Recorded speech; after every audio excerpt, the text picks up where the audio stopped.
샬롬. 우리 성도님들의 마음속에 하늘의 평화가 함께 하시기를 진심으로 기원합니다. 이 코로나 바이러스가 더 극성을 부리면서 매일 확진자가 최고점을 찍고 있습니다. 아주 위기입니다.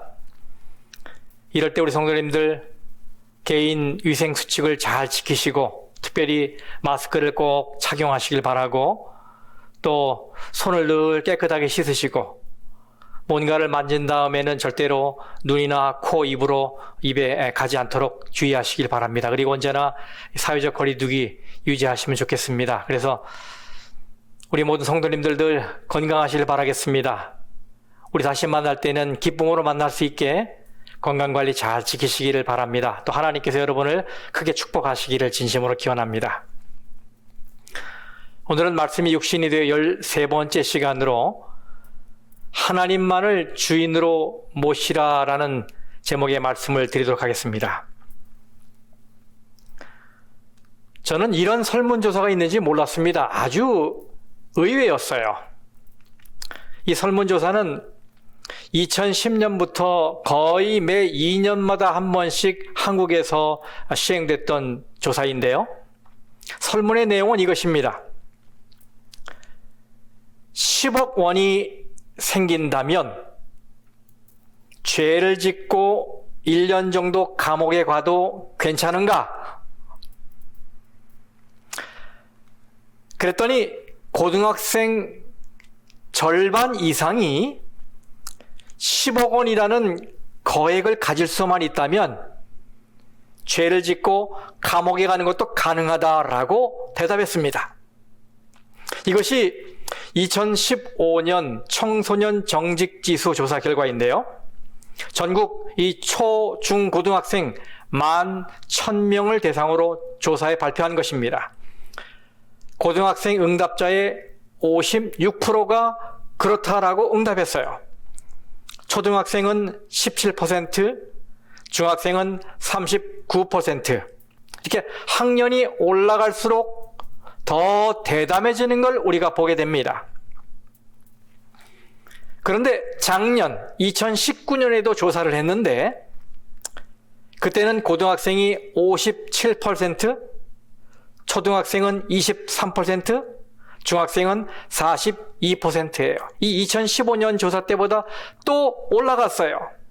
네, 매년 학생들의 윤리의식이 무너져가고 있는 것입니다. 이 조사 결과를 두고 많은 말들이 쏟아졌습니다.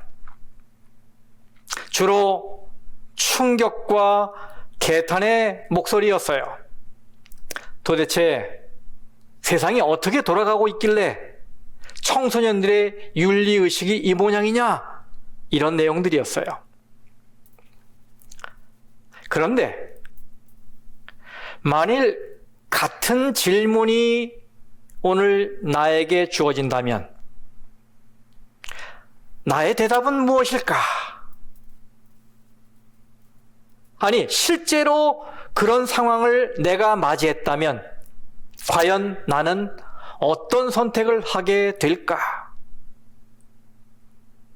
여러분, 10억 원과 1년 감옥살이를 맞바꿀 수 있다는 생각은 과연 청소년들만의 철없는 생각일까요? 오늘 함께 연구할 본문의 말씀은 마태복음 6장 19절에서 24절까지 말씀입니다. 이 말씀을 같이 한번 읽어보겠습니다. 여러분 가정에서 같이 읽어보겠습니다. 너희를 위하여 보물을 땅에 쌓아두지 말라. 거기는 좀과 동록이 해하며 도둑이 구멍을 뚫고 도둑질하느니라. 오직 너희를 위하여 보물을 하늘에 쌓아두라. 거기는 좀이나 동록이 해하지 못하며 도둑이 구멍을 뚫지도 못하고 도둑질도 못하느니라. 내 보물이 있는 그곳에는 내 마음도 있느니라. 눈은 몸의 등불이니 그러므로 네 눈이 성하면 온 몸이 밝을 것이요 눈이 나쁘면 온 몸이 어두울 것이니 그러므로 네게 있는 빛이 어두우면 그 어둠이 얼마나 더하겠느냐. 한 사람이 두 주인을 섬기지 못할 것이니 혹 이를 미워하고 저를 사랑하거나 혹 이를 중히 여기고 저를 경히 여김이라. 너희가 하나님과 재물을 겸하여 섬기지 못하느니라. 아멘. 성경에는 재물에 관해서 많은 말씀들이 있습니다. 특별히 예수님의 비유에도 재물에 관한 비유가 참 많이 나옵니다.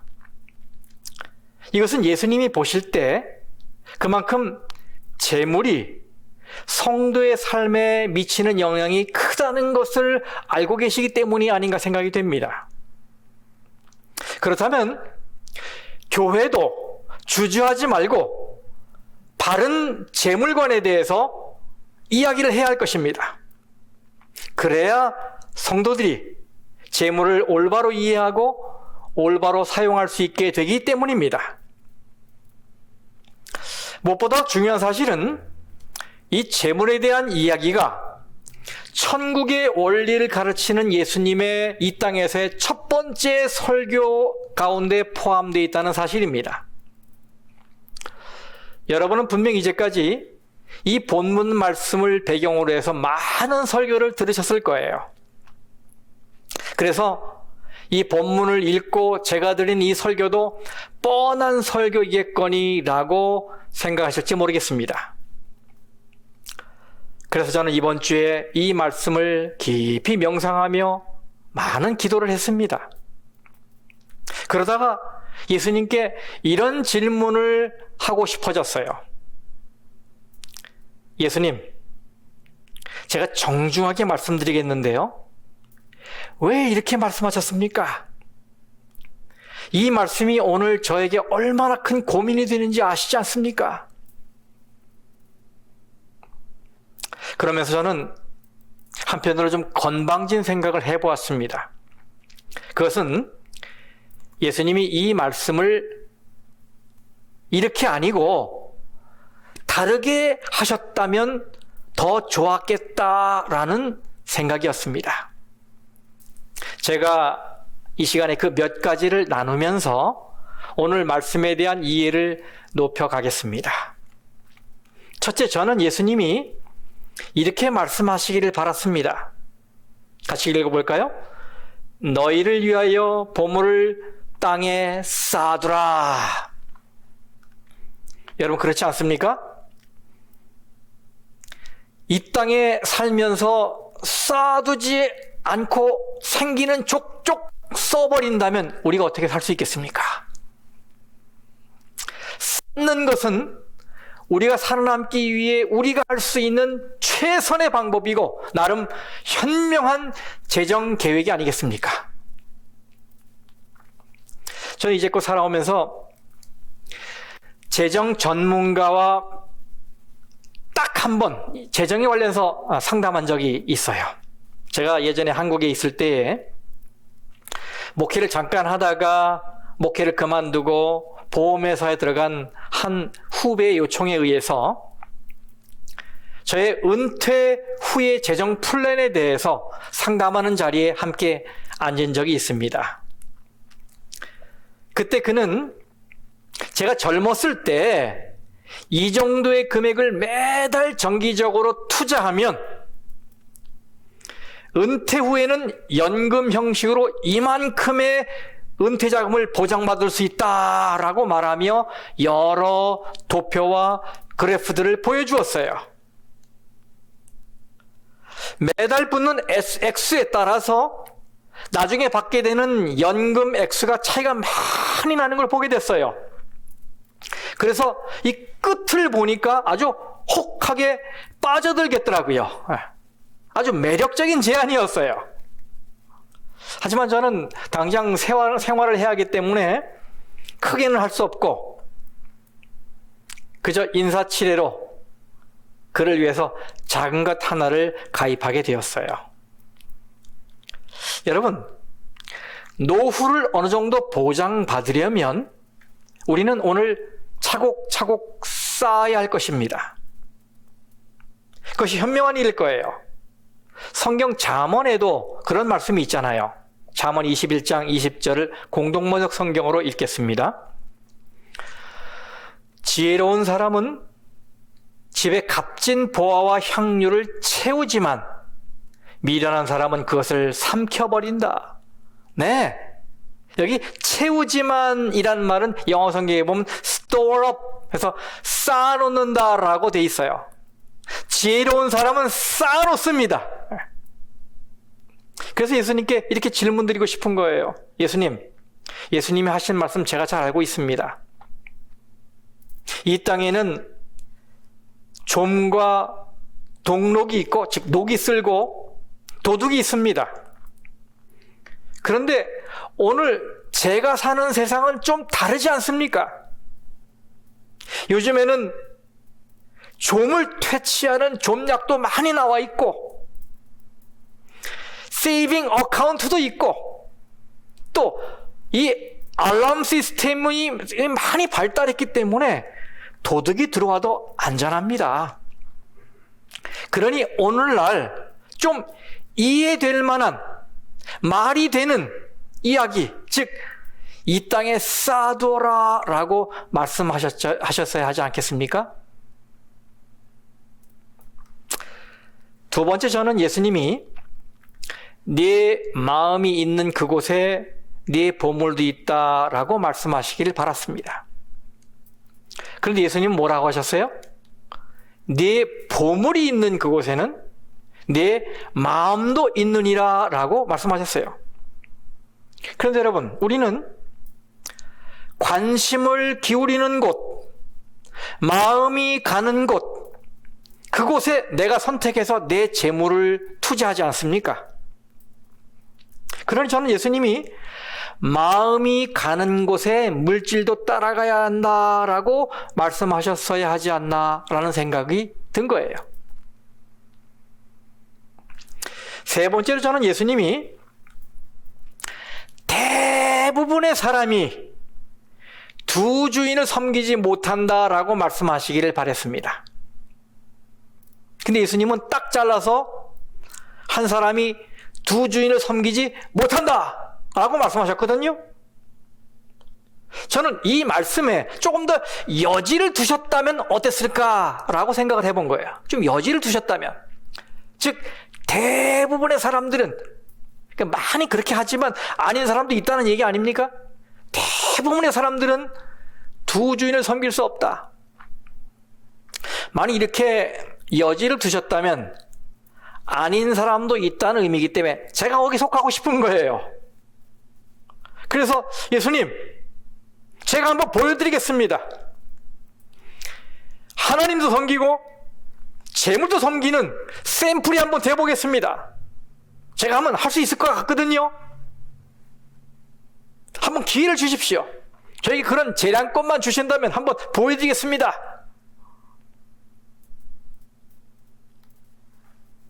하지만 예수님은 저의 그런 바람에도 불구하고 이미 다 말씀해 버리셨어요.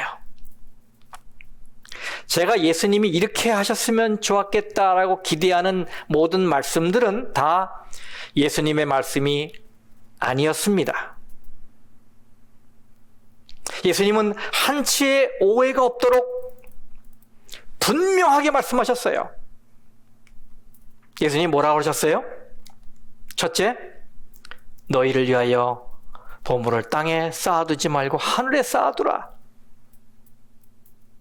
여러분, 그럼 이것은 어떤 의미일까요?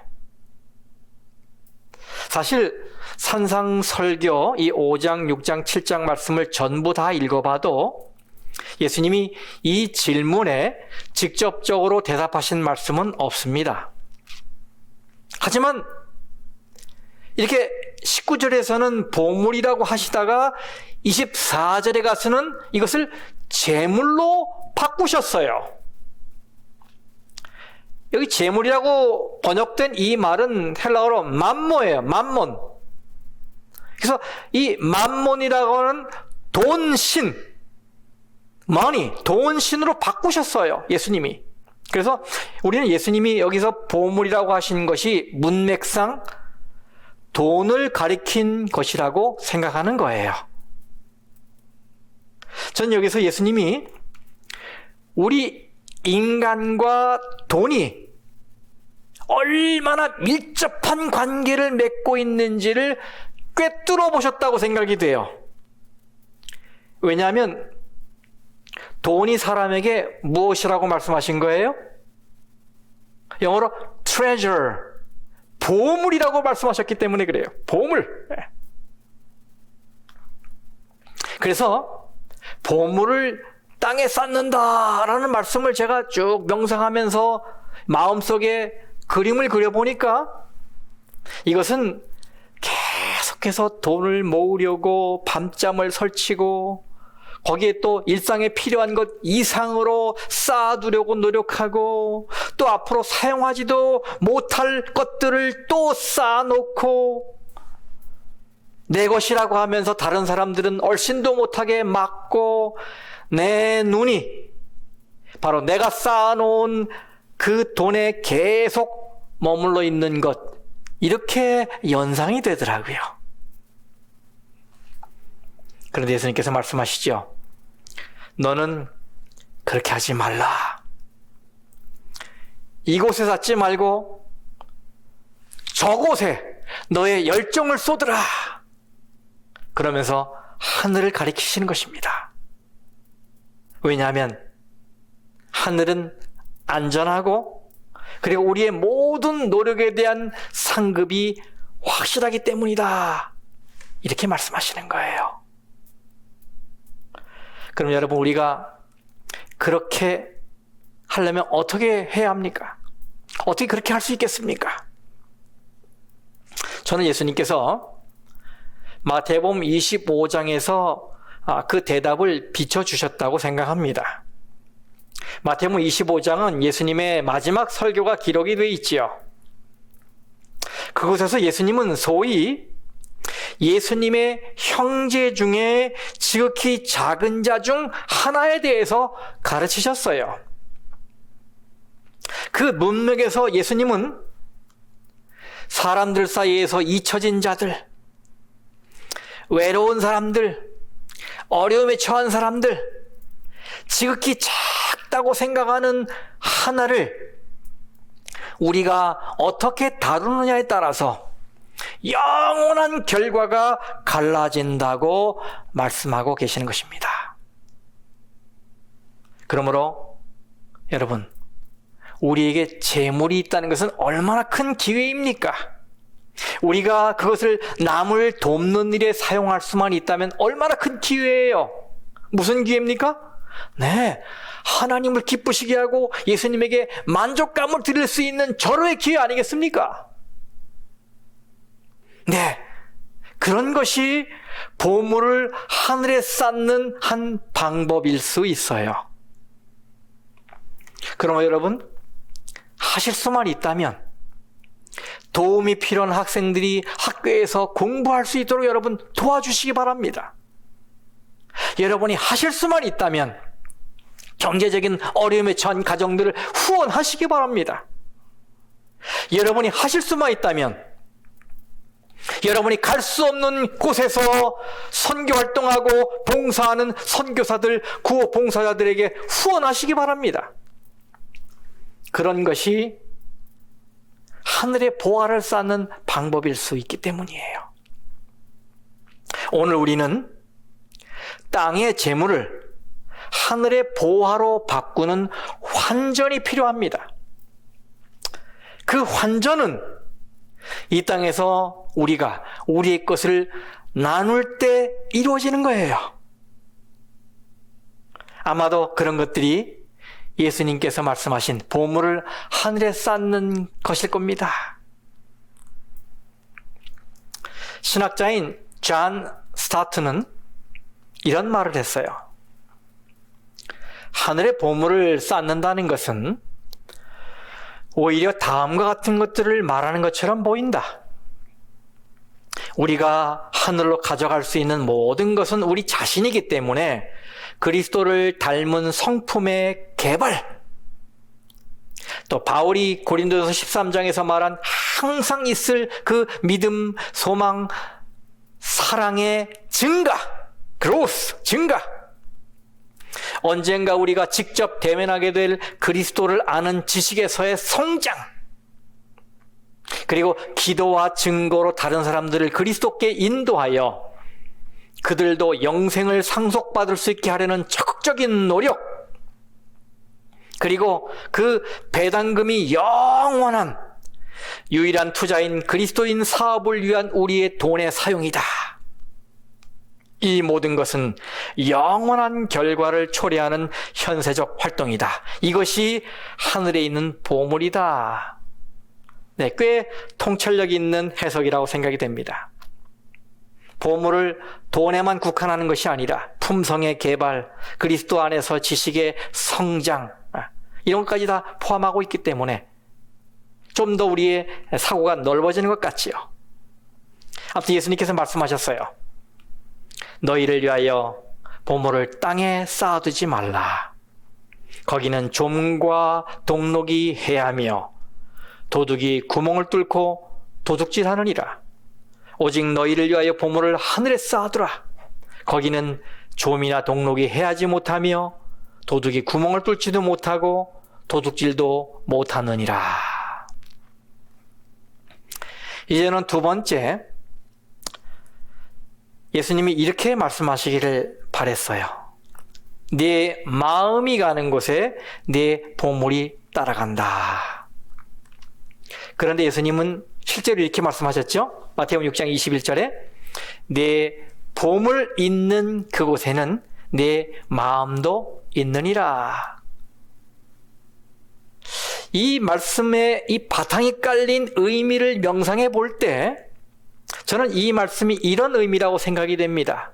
너는 아주 신중하게 너의 보물이 무엇인지 선택해야 한다. 왜냐하면 내가 선택하는 보물에 내 마음이 따라갈 것이기 때문이다. 작가요, TV 스타이고 재정 상담가인 수지 올만이 쓴 이야기입니다. 제가 읽어드릴게요. 내가 13살쯤 되었을 때 나의 아버지는 사업을 하셨다. 그것은 한 작은 치킨 가게였는데 그곳에서 아버지는 테이크아웃 치킨, 갈비, 햄버거, 핫도그, 감자튀김 등을 팔았다. 어느 날 닭을 튀기는 기름에 불이 붙어 몇 분 만에 가게 전체가 화염으로 폭발했다. 아빠는 화염이 그를 집어삼키기 전에 가게에서 빠져나왔다. 그때 엄마와 나는 현장에 도착했고 우리 모두는 밖에 서서 불꽃이 아빠의 사업을 송두리째 살라버리는 것을 지켜보았다. 그런데 갑자기 아빠는 건물 안에 있는 메탈, 이 철로 만들어진 금전 등록기에 돈을 두고 왔다며 다시 불길 속으로 뛰어들어갔고 나는 그것을 믿을 수 없다는 표정으로 지켜보았다. 그것은 누군가가 그를 저지하기 전 눈 깜짝할 사이에 벌어진 일이었다.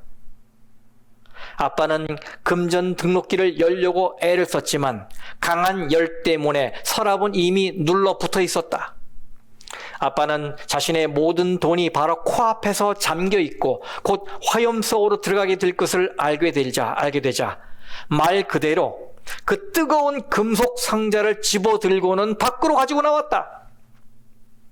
그가 땅에 그 금전 등록기를 던졌을 때 그것과 더불어 팔과 가슴의 피부도 함께 떨어져 나왔다.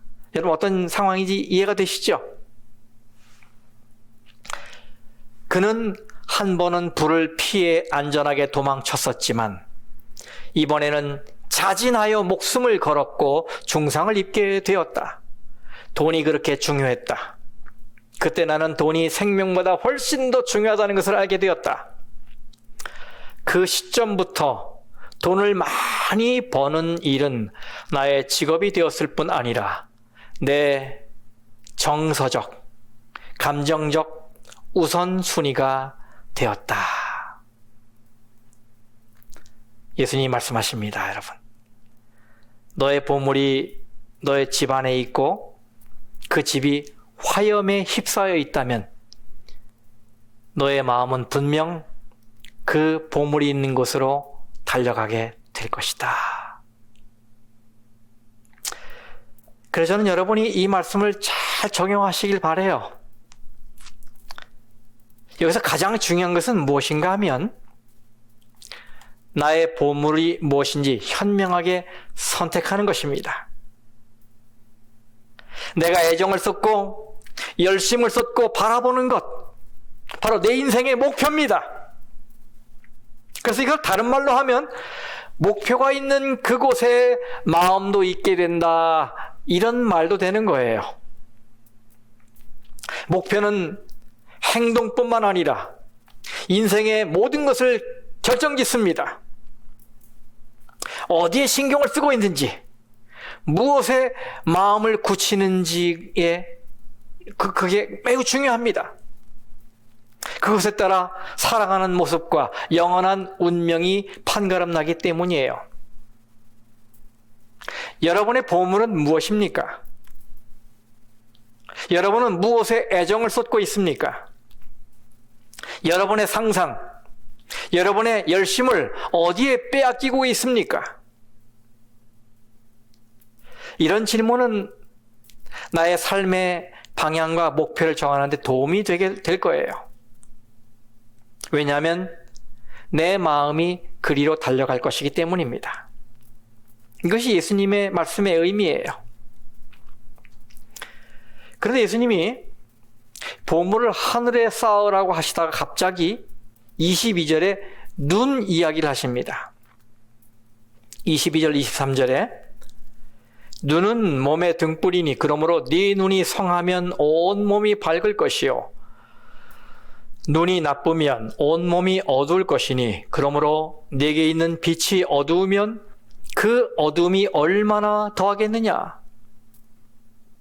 여러분의 예수님이 갑자기 동문서답 하시듯이 눈 이야기를 꺼내시는 것일까요? 네.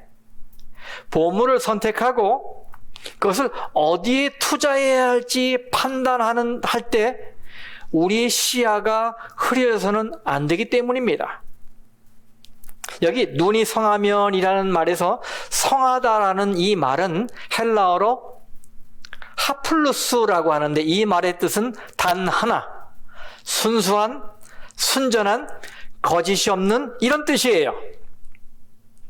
그래서 이 말은 우리의 영적 시야가 세상과 하나님 사이에서 오락가락 초점이 나눠지지 않고 단순함을 가지고 살아야 한다, 이런 말이에요. 여러분, 눈이 흐려지면 하나님인지 재물인지 혼동하게 됩니다. 하나님을 돈으로 보고 돈을 하나님으로 보는 난시 현상이 일어나요. 성도 여러분, 우리 인간의 가장 큰 비극이 무엇인지 아십니까? 바로 돈을 하나님으로 보는 것입니다. 이 땅에 많은 사람들이 그렇게 살고 있어요. 진짜 그 사람들에게는 돈이 하나님 행세를 합니다.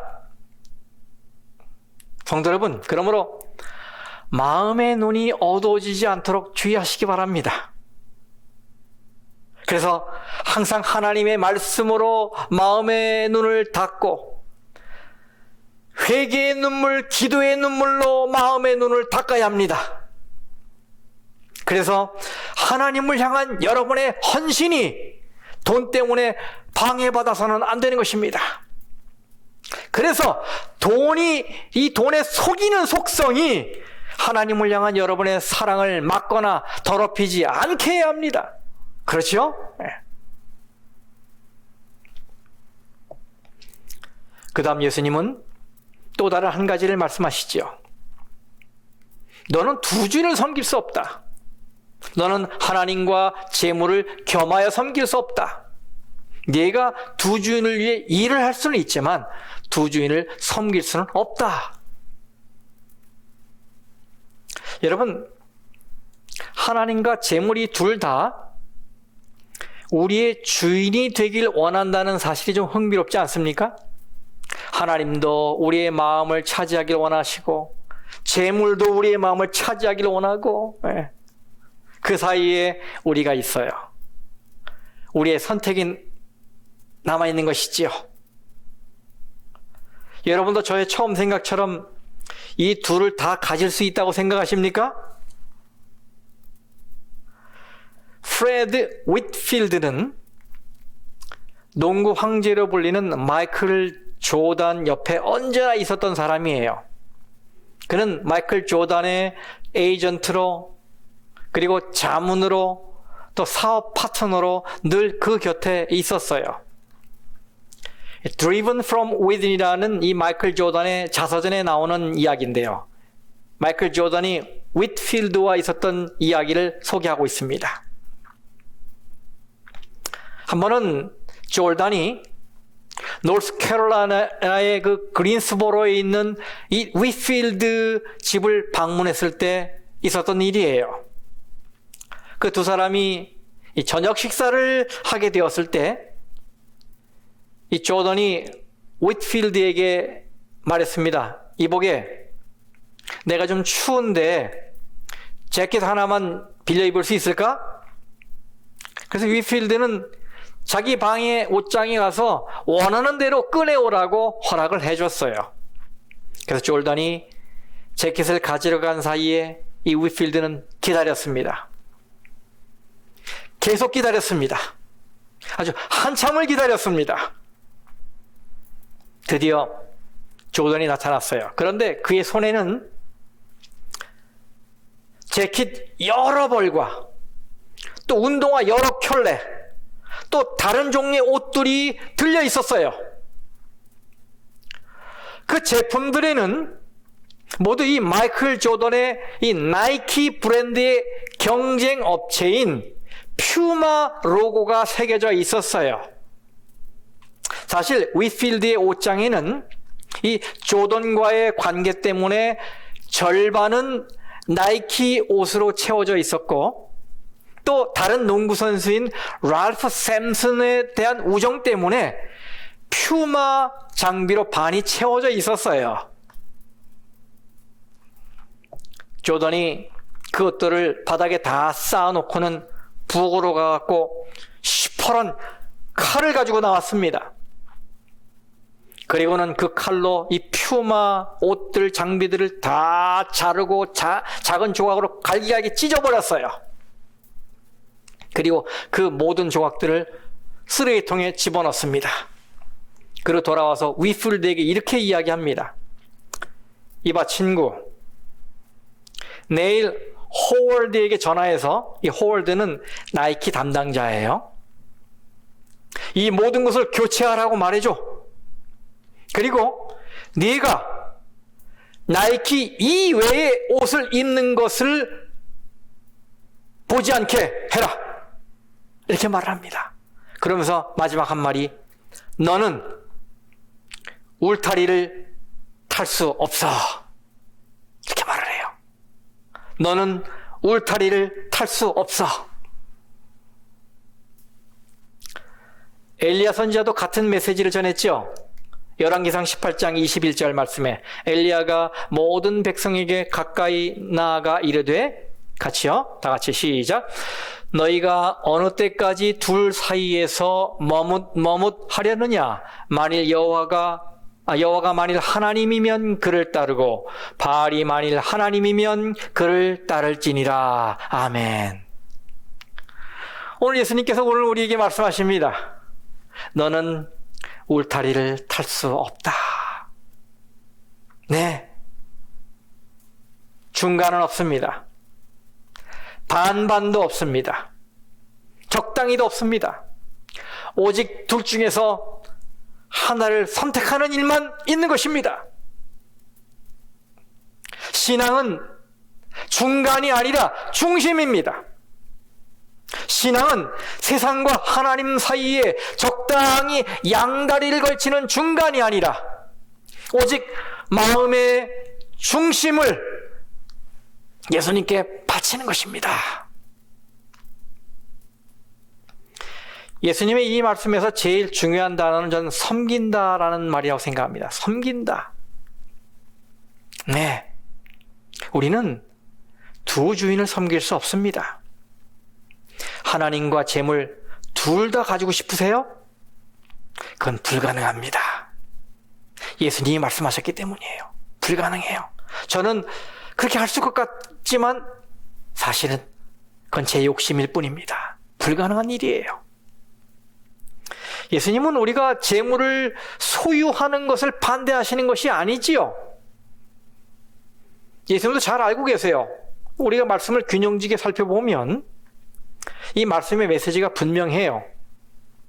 현명한 재정 계획은 삶의 생존을 위해 아주 중요합니다. 네, 예수님은 우리가 돈을 갖는 것, 소유하는 것 반대하시는 게 아니에요. 단지 그 재물과 하나님을 겸하여 섬기는 문제를 지적하시는 거예요.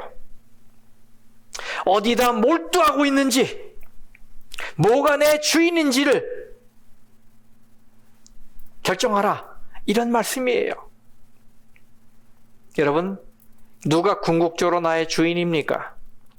내가 궁극적으로 섬겨야 할 대상이 누굽니까? 오늘 예수님이 말씀하십니다. 보물을 땅에 쌓아놓지 말고 저 하늘, 가장 안전한 것, 상급의 보상이 확실한 하늘에 쌓아두라.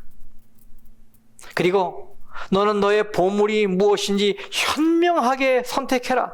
왜냐하면 보물이 있는 곳에 내 마음이 따라가기 때문이다. 그리고 너는 하나님이든 재물이든 선택해야 합니다. 선택해야 한다. 네 생각에 둘 다 가능하겠다 생각하지? 아니야. 불가능한 일이야.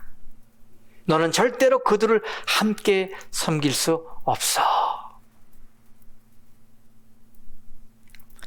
그러므로 여러분, 이 말씀의 핵심은 무엇입니까? 이런 질문으로 요약할 수 있어요. 궁극적으로 누가 너의 마음을 가졌느냐? 누가 너의 주인인가? 아주 중요한 질문이지요. 왜냐하면 누구냐에 따라서 영적으로 사느냐 죽느냐가 갈리기 때문입니다. 1995년 3월 3일자 시카고 트리뷴에 나온 기사입니다. 시카고의 한 웨어하우스에서 임시직으로 일하는 38살 난 한 남자가 그 창고로 가는 도중에 숏컷, 지름길로 가기 위해서 무모한 행동을 했습니다. 바로 트라이스테이트 톨게이트를 가로질러 가는 거예요. 그는 8개의 레인이 있는 이 트라이스테이트 톨웨이를 가로질러서 중앙선 부근으로 갔습니다. 거기는 차들도 많고 또 과속으로 달리는 차들 투성이었습니다. 그런데도 잘 피해서 중앙선 부근으로 도달했어요. 그때까지만 해도 괜찮았습니다. 그런데 갑자기 바람이 불면서 이 남자의 모자가 날아갔어요. 그리고 이 모자는 레인들을 가로질러서 날아갔습니다. 그때 이 남자는 무심결에 방향을 틀어서 그 모자를 잡기 위해 쫓아갔습니다. 그러다가 마주오는 이 세마이 트레일러 트럭에 그대로 받쳐서 현장에서 사망했습니다. 이 비극적인 사고를 회상하면서 작가인 크레이그 브라이언 랄슨이 이런 말을 했어요. 사람은 아무것도 아닌 것을 쫓다가 모든 것을 잃을 수 있다. 참 의미 있는 얘기라고 생각합니다. 여러분 그렇지 않겠습니까? 생각해 보세요. 아무것도 아닌 걸 쫓다가 정말 중요한 모든 걸 잃어버리는 어리석은 일을 우리가 할 수 있는 거예요. 그러면 여러분, 우리 인생의 가장 중요한 목적은 우리의 소유가 무엇인지를 찾는 데 있는 것이 아니라 우리의 주인이 누구인지를 찾는 데 있다는 사실을 기억하시기 바랍니다. 여러분의 주인은 누굽니까? 부디 이 허술하고 사고 많고 불완전한 이 세상에다 마음을 두지 마시고 이 세상 재물, 이리 튀고 저리 튀고 있다가도 없고 없다가도 있는 이 재물을 쫓지 마시고 영원하신 하나님을 바라보며 하나님만을 여러분의 마음의 주인으로 모시게 되기를 간절히 바라면서 말씀을 마치겠습니다.